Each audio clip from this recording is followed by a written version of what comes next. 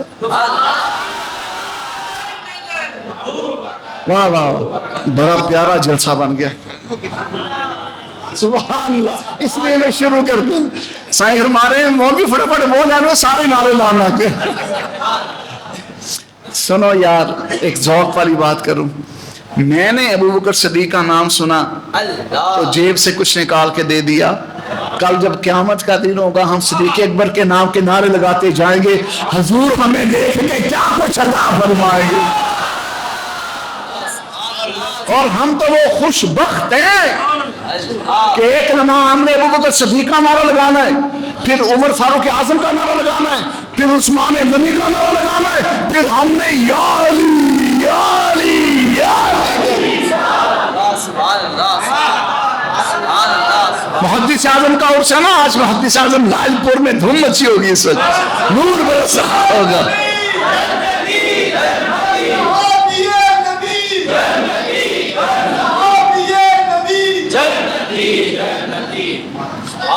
محدث اعظم پاکستان کے پیر و مرشد حجت الاسلام سید حامد رضا اعلیٰ حضرت کے شہزادے، آپ ایک نعت میں فرماتے ہیں ہاتھوں سے چار یار کے، کیا فرمایا؟ ہاتھوں سے چار، پہلا یار،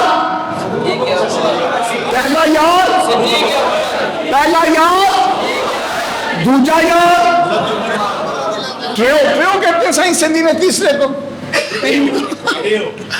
تیسرا یار عثمان ہے، چوتھا یار امام احمد رضا کا بیٹا، امام احمد رضا کا بیٹا حامد رضا حجت الاسلام، وہ کہتے ہیں ہاتھوں سے چار یار کے ہم کو ملیں گے چار جام، دستے حسن حسین سے اور ملیں گے جام دو۔ فرماتے ہم سنی حنفی بریلوی حضور کے چاروں یاروں کو بھی مانتے ہیں اور حضور کی اولاد حسن حسین کو بھی مانتے ہیں، اس لیے قیامت کا دن ہوگا، پہلے ابو بکر جامع کوثر لے کر آئیں گے ہمیں پلائیں گے، پھر عمر جامع کوثر پلائیں گے، پھر عثمان غنی جامع کوثر پلائیں گے، پھر مولا علی جامع کوثر پلائیں گے، چار یاروں کے ہاتھوں سے چار جام، سنی حنفی، سنی مالکی، سنی حنبلی، سنی شافعی، سنی بریلوی جب پی لیں گے، قادری، چشتی، نقشبندی، سہروردی، چاروں یاروں کے ہاتھوں سے جب چار جام پی لیں گے، پھر امام حسن آئیں گے، امام حسین آئیں گے، اپنے نانا کے پاس لے جائیں گے اور حضور کے ہاتھوں سے ہمیں جامع کوثر پلائیں گے۔ بولو بولو، جامع کوثر کی بات، کس کی بات؟ پینا جی، میں نے تو پینا ہے، تسی پینا ہے، پلاواں، میں کیا پلاؤں گا؟ اعلیٰ حضرت پلا گے۔ اعلیٰ حضرت امام احمد رضا رحمت اللہ علیہ فرماتے ہیں سنیوں جامع کوثر پینا دے، سب تو پہلے میں آخیا جی حضور پینا ہے، فرمایا جامع کوثر پینا ہے، جی پینا ہے۔ سنو اعلیٰ حضرت کیا فرماتے ہیں، اعلیٰ حضرت امام احمد رضا فرماتے ہیں ڈوب کر یاد لبے شاداب میں، ڈوب کر یاد لبے شاداب میں، شاداب کہتے ہیں گلابی کو، تر و تازہ کو، تر بتر کو، چمکتے کو، مہکتے کو، چھلکتے کو، دمکتے کو، ہنستے کو، مسکراتے کو۔